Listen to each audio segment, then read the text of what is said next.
Hello नमस्कार दोस्तों, स्वागत है आपका हमारे एकल स्टडी सर्कल के यूट्यूब चैनल पर।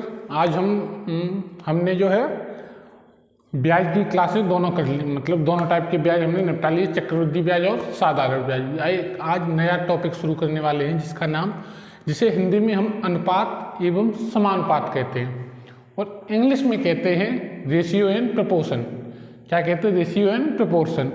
हिंदी में कहते हैं अनुपात एवं समानुपात। अति महत्वपूर्ण टॉपिक है। किसी भी आप मैथ के किसी भी टॉपिक को लगाओगे अगर, तो अनुपात समानुपात से संबंधित आपको प्रश्न देखने को मिल ही जाएंगे।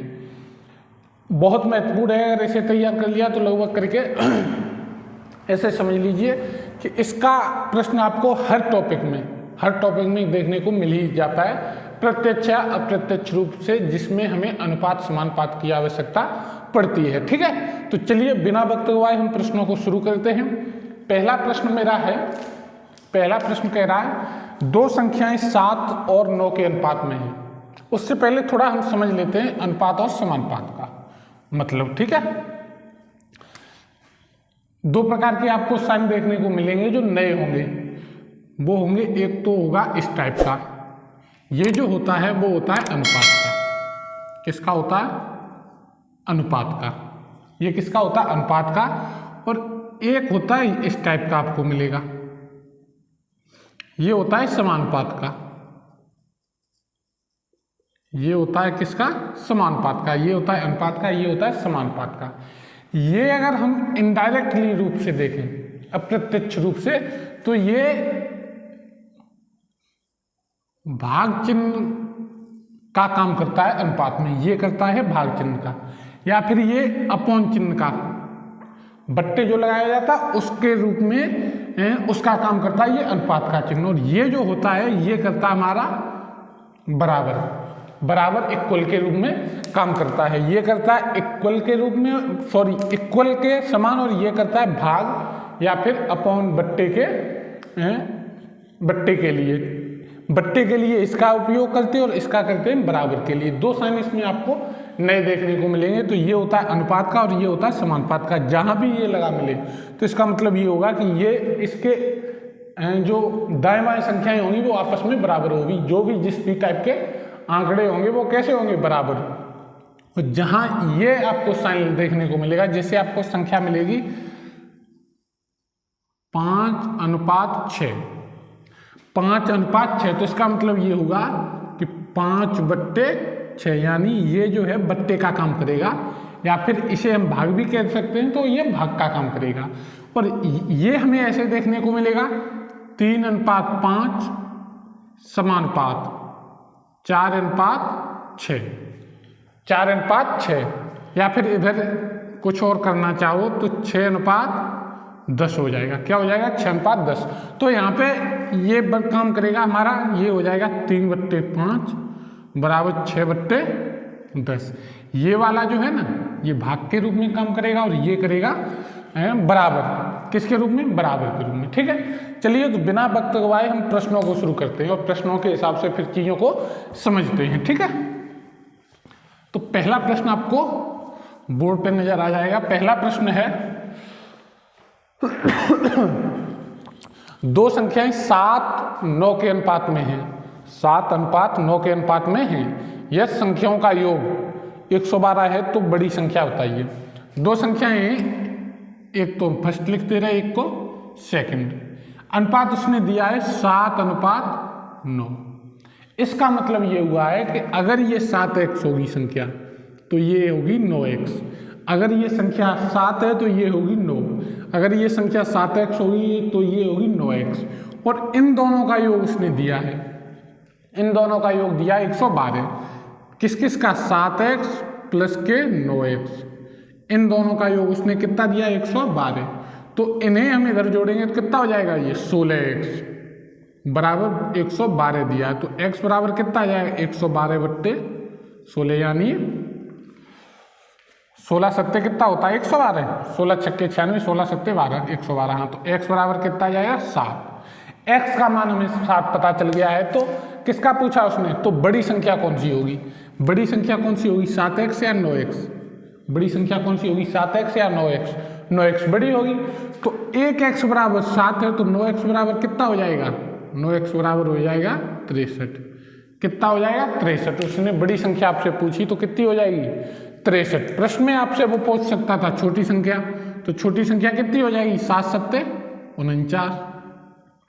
प्रश्न में आपसे वो पूछ सकता था कि इन दोनों संख्याओं का अंतर कितना होगा, इन दोनों संख्याओं का अंतर कितना होगा। तो क्या करोगे, अनुपात में कितने का अंतर है, अनुपात में 2 का अंतर है, 2x का, अनुपात में 2x का अंतर है, जबकि 1x बराबर 7 है तो 2x बराबर कितना हो जाएगा 14। यानी अंतर इन दोनों संख्याओं के बीच का कितना निकलता 14। या फिर अंतर हम इन दोनों संख्याओं को निकालने के बाद भी घटा सकते, तो वो थोड़ा 1-2 सेकंड ज़्यादा आप ले सकते हो। लेकिन जब अंतर पूछिए तो अनुपात के संख्याओं का अनुपात का अंतर देख लो। अनुपात का अंतर है 2x और 1x बराबर है 7, तो 2x बराबर कितना हो जाएगा 14। ठीक है, तो उसने बड़ी संख्या पूछी थी, बड़ी संख्या कितनी हो जाएगी 63। आपको उसने एक ऑप्शन सी दिया है। ठीक है, अगला प्रश्न देखते हैं।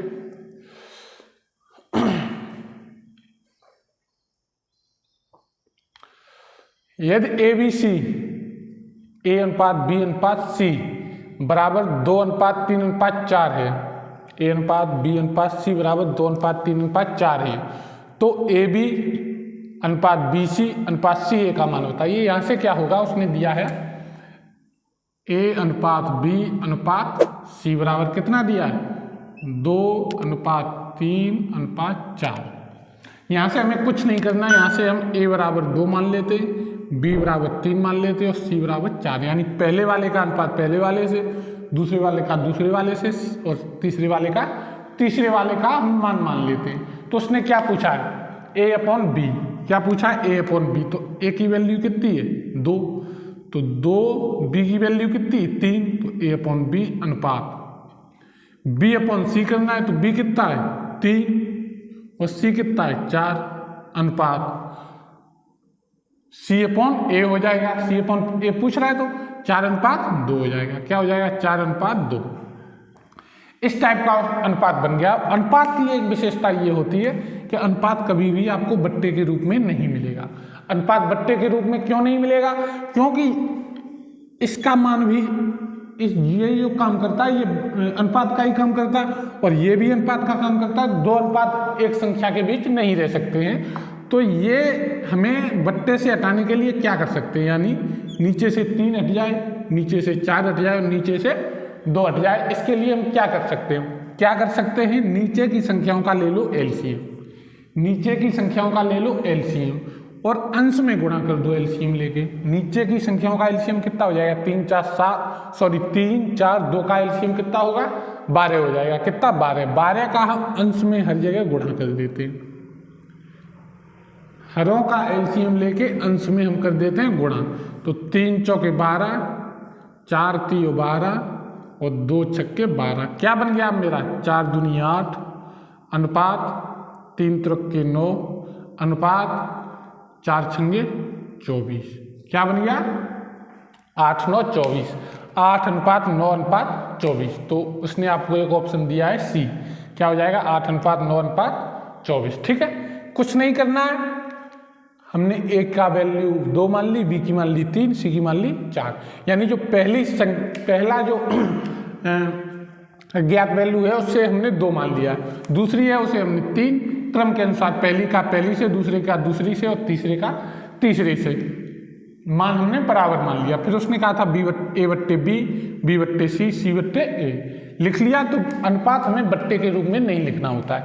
तो जो हर हैं, हरों का हमने एलसीएम लेके अंश में कर दिया गुणा, तो हर इससे खत्म हो गए। तो अनुपात मेरा बन गया 8 9 24 का। क्या बन गया 8 9 24 का। ठीक है, उसने आपको सी ऑप्शन दिया है। अगला प्रश्न देखते हैं।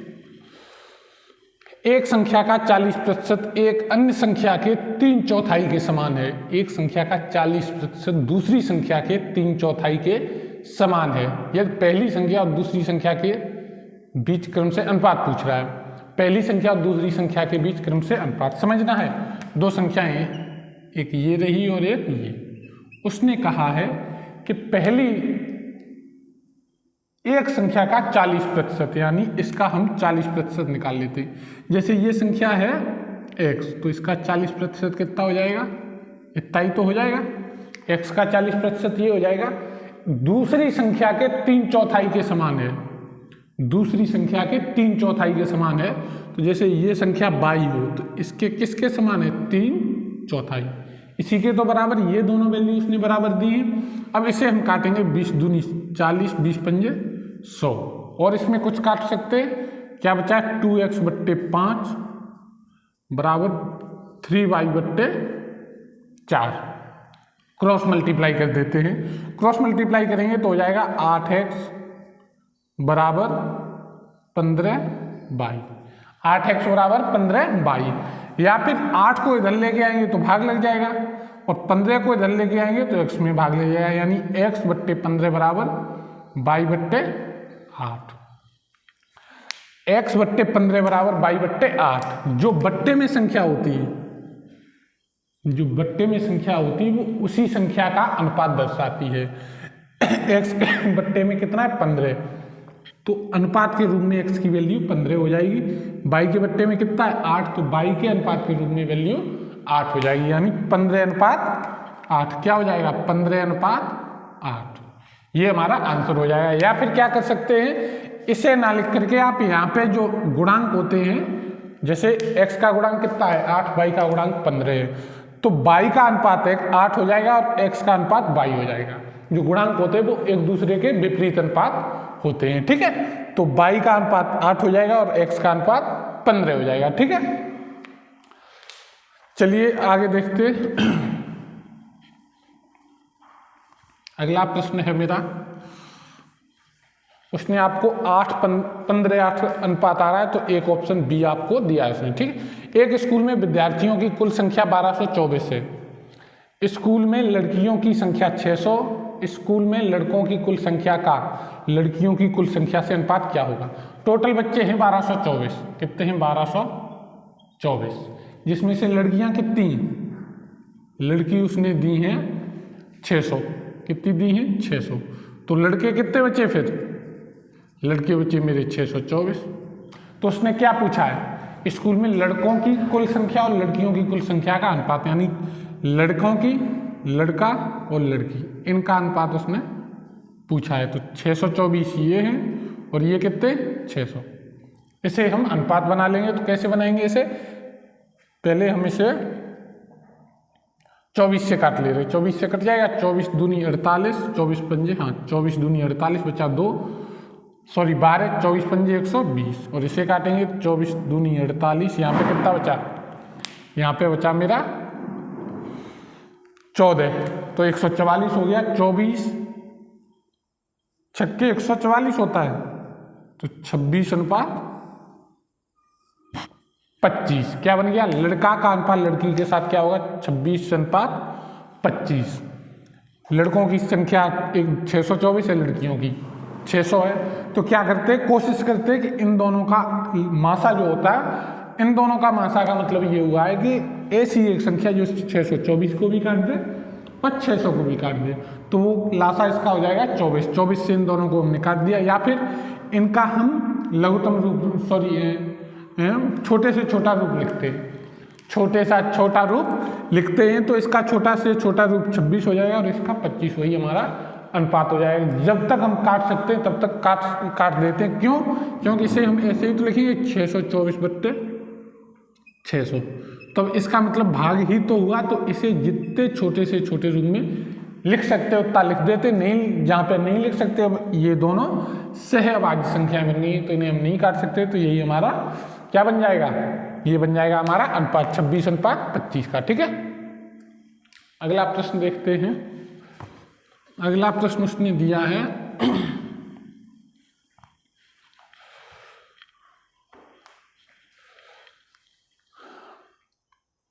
एक घंटे से 300 सेकंड का अनुपात क्या होगा। 1 घंटे से 300 सेकंड का वो आपसे अनुपात पूछ रहा है, 1 घंटे से 300 सेकंड का। तो 1 घंटे से 300 सेकंड का हम अनुपात अगर बनाएं, 1 घंटा है और 300 सेकंड है। अब क्या करेंगे, ये दोनों मात्रक समान होने चाहिए, या तो इसे सेकंड बना लें या इसे घंटा बना लें, या तो इसे सेकंड बना लें या इसे घंटा बना लें, कुछ भी हो, लेकिन दोनों के मान, दोनों के जो मात्रक हैं वो समान होने चाहिए, तभी हम अनुपात बना पाएंगे। तो इसे हम सेकंड अगर बना लेते हैं तो कितने सेकंड हो जाएंगे, 1 घंटे में 60 मिनट होती और 1 मिनट में 60 सेकंड होती, इतनी सेकंड टोटल हो जाएंगी। 1 घंटे में 60 मिनट होती, 60 मिनट, और 1 मिनट में 60 सेकंड होती, तो 60 सेकंड, इतनी सेकंड हो जाएंगी 1 घंटे में। जबकि दूसरी तरफ उसने 300 सेकंड दी हुई है, 2 जीरो से 2 जीरो कट जाएंगे, 3 दूनी 6, यानी 12:1 हो जाएगा। 1 घंटे के साथ 300 सेकंडों का अनुपात 12:1 हो जाएगा। इसमें मजे की बात यह है कि उसने 2 ऑप्शन दिए, एक दिया 1:12 और एक दिया 12:1। परीक्षाओं में अक्सर गलती ये हो जाती है कि क्या करते हैं हम, अगर हम सेकंड को आगे लिख लें और घंटा को पीछे लिख लें तो फिर ये अनुपात क्या बनेगा, 1:12। और ये गलती होना परीक्षा में आम होता है। किसके साथ किसका अनुपात पूछ रहा है, उसने 1 घंटे का अनुपात पूछा है सेकंड से, यानी घंटे का पहले और सेकंड का बाद में, तो घंटा ही हम पहले लिखेंगे, सेकंड बाद में लिखेंगे। ये गलती नहीं करनी है, आंसर आ जाए पहला हमें मिल गया तो वही टिक कर देना। हो सकता है कि उसका विपरीत दूसरा ऑप्शन सी या डी उसने दिया हो, वो उसका सही हो। ठीक है, उम्मीद है समझ गए होंगे। हमने दोनों के मात्रक समान बना लिए और मात्रक समान बनाने के बाद हमने उनके अनुपात बना लिए। ठीक है, चलिए आज के लिए हम इतना ही रखते हैं। इससे आगे अनुपात समानुपात के कल प्रश्न देखेंगे। कुछ प्रश्न हमने किए हैं आज बेसिक से सरल से अनुपात को समझने के लिए, अनुपात समानुपात को, लेकिन कल हम प्रश्नों का लेवल थोड़ा बढ़ाएंगे। 3 से 4 क्लासें करेंगे अनुपात समानुपात की, जिसमें हम सारे टाइप निपटा लेंगे। ठीक है, और ठीक है, तो आज के लिए इतना ही रखते हैं। अगर आपको हमारा वीडियो पसंद आ रहा है तो वीडियो को लाइक करिए, अगर हमारे चैनल पर नए हो तो चैनल को सब्सक्राइब कर लीजिए और अपने मित्रों तक शेयर करते रहिए। ठीक है, धन्यवाद, जय हिंद।